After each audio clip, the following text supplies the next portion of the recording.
안녕하세요, 동입니다. 오늘 영상에서는 캐나다에서 이렇게 공무원이 되려면 어떻게 하면 되는지 그런 것에 대한 이야기를 해보도록 하겠습니다. 일단 저는 캐나다 알버타주에 있는 어떤 시청에서 건설 사업관리 프로젝트 매니저로 지금 일을 하고 있고요. 지금 이곳에서 일한 지는 3년 정도 됐습니다.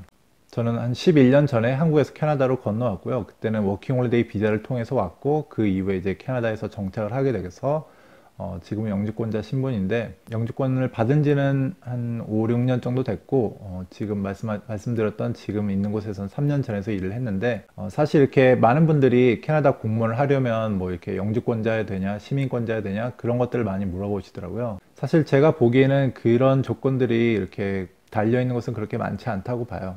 예를 들어서 뭐 경찰이나 군인 그런 뭐 특수한 그런 직업들, 그리고 뭐 보안이 요구된다거나 그런 직업들은 아무래도 당연히 이제 시민권자 조건이 붙을 수밖에 없고요. 그리고 어떤 직업이냐에 따라서 뭐 시민권자나 영주권자를 우대한다 그런 조건이 있는 경우도 있고, 그리고 사실 대부분의 경우는 그런 조건 자체도 아예 없어서 사실 제가 보기에는 그런 장벽은 없다고 봐요. 그래서 이렇게 취업할 수 있는 신분만 보장된다면, 뭐 예를 들어서 이렇게 워크 퍼밋을 가지고 있는 상태라면 일을 구하는 것에 있어서 그런 차별은 별로 없다고 보고요. 사실 뭐 차별이라고 할 것도 아니죠. 뭐 당연히 자기네 사람을 먼저 뽑는 게 유리한 거니까, 그 정부 기관에서는 뭐 좋은 방향이겠죠, 외국인을 뽑는 것보다는.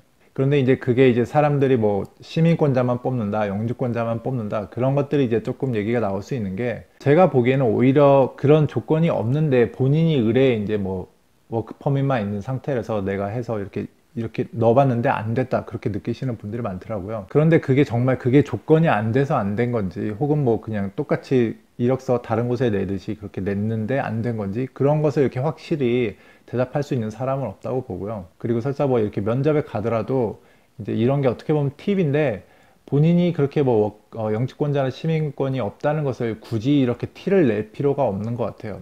그래서 뭐 간혹 어떤 분들 같은 경우에는 뭐 이력서를 내거나 면접을 보는데도 나는 지금 워크퍼밋이 있는데 일을 할 수 있을지 모르겠다, 혹은 뭐 지금 영주권을 준비하고 있다, 그런 얘기들을 먼저 이렇게 한다거나 그런 것들이 있더라고요. 그런데 이제 제가 추천드리는 방법은, 사실 그런 것들은 그냥 깔끔하게 다 빼시고요. 본인이 그냥 일반적인 캐나다 로컬 사람이라고 생각하고 그런 마음가짐으로 뭐 이력서를 내든 면접을 보든 그런 식으로 준비하세요.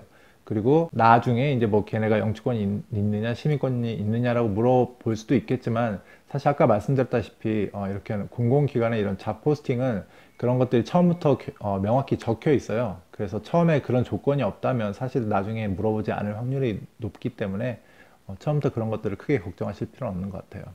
그래서 아까 말씀드렸던 본인이 취업을 할 수 있는 신분이, 합법적으로 취업을 할 수 있는 신분이 있는지 없는지, 그것만 이렇게 잘 정리를 해서 나중에 준비하시면 될 것 같습니다.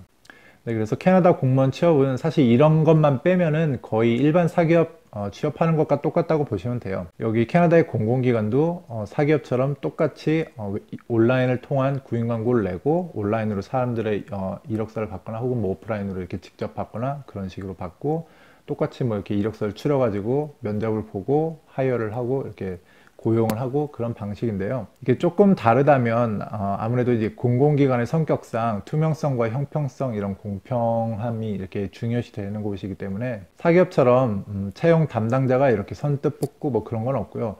굉장히 그런 객관적인 그런 퀄리피케이션들이 중요시 돼요. 뭐 예를 들어서 잡 포스팅을 봤는데 뭐 2년 경력이 요구된다 그러면 최소 일단 2년 그런 객관적인 부분을 딱 보고, 혹은 뭐 10년이라 그러면 10년을 보고, 물론 이렇게 10년짜리 경력자를 뽑는데 그것보다 밑에 있는 사람을 뽑을 수는 있죠. 그런 경우는 대부분 이제 10년만큼의 경력이 되는 사람들이 없으니까 이제 그렇게 내려가는 경우고, 기본적으로 원리 원칙은 그 잡 포스팅에 난 것들을 최대한 객관적으로 반영해서 이렇게 채용을 할 때도 그런 것들을 보는 편이에요. 그런데 이제 캐나다 공무원 취업이 조금 어렵게 느껴질 수 있는 거는, 사실 이거는 노조가 있는 곳은 거의 비슷하다고 보는데, 아무래도 이제 캐나다 공무원 취업도 이런 공무원 노조가 있는 곳들이 많으니까 보통은 이렇게 내부 지원자들을 먼저 선별을 하는 룰이 있거든요. 그렇기 때문에 이제 이런 점은 좀 감안을 하시고 도전을 하셔야 돼요. 그래서 외부에서 지원을 하실 때 제가 드릴 수 있는 팁은, 그런 포지션 중에 보면은 이렇게 템포리라 그래서 약간 짧은 기간 동안 사람을 뽑거나, 혹은 이렇게 스텝 서포트 뭐 혹은 뭐 그런 비슷한 이름으로 약간 인력 풀이 있어요. 그래서 본인을 등록해 놓으면 뭐 그런 기관에서 짧은 기간 동안 사람이 필요할 때 그런 풀에 등록이 된 사람들을 이렇게 연락이 해서 온다거나 그런 것들이 있거든요. 그런 것들을 좀 많이 노려보세요. 그게 왜 그러냐면 일단 그렇게 해서 발을 딛게 되면 아무래도 완전 이렇게 외부 신청자로 되는 것이 아니라 이제 어느 정도는 인터널 신청자로 되는 것이, 지원자로 되는 것이기 때문에 나중에 이제 정식 정규직에 이렇게 지원을 할 때도 그런 면에서 일단 많은 장점이 있어요. 그리고 저 같은 경우에도 처음에는 템포럴 잡으로 시작을 했고, 그리고 이 일을 시작한 지 한 3개월 만에 이력서를 내가지고 다음 정규직으로 이렇게 옮긴 케이스입니다. 물론 이렇게 템포럴로 시작해서 계속 템포럴로 도는 경우도 사실 없잖아 있어요. 그건 사실인데, 그래도 아까 말씀드렸듯 일단 안에 있다는 것만으로도 나중에 이렇게 지원을 했을 때 이제 그 채용 담당자가 보는 이제 화면인데, 거기에 보면은 당연히 이제 내부 지원자부터 이렇게 뜨게 되거든요. 그렇기 때문에 일단은 첫 발을 들이시는 게 가장 중요하다고 봅니다. 마이크의 잡음이 너무 심해져서 죄송하지만 나머지 부분은 제가 따로 녹음한 이 음성으로 대체하도록 할게요. 자, 이렇게 방금 말씀드렸던 부분들 빼고는 기본적으로 사기업 취업이든 공무원 취업이든 구인 광고를 잘 분석하고 어떤 포스팅이 있으며, 그리고 본인이 가지고 있는 자격 조건에 맞춰서 이력서를 잘 이렇게 커스터마이즈 해서 본인의 이력서가 포스팅에 나온 내용들과 잘 매치되도록 그렇게 잘 준비하는 것이 훨씬 더 중요하다고 봅니다. 자, 오늘 영상은 여기에서 마치고요. 궁금하신 점이 있으신 분들은 여기 댓글이나 제 카페나 블로그에 언제든 필요한 대로 남겨주시면 제가 시간이 되는 대로 답변 드리도록 하겠습니다.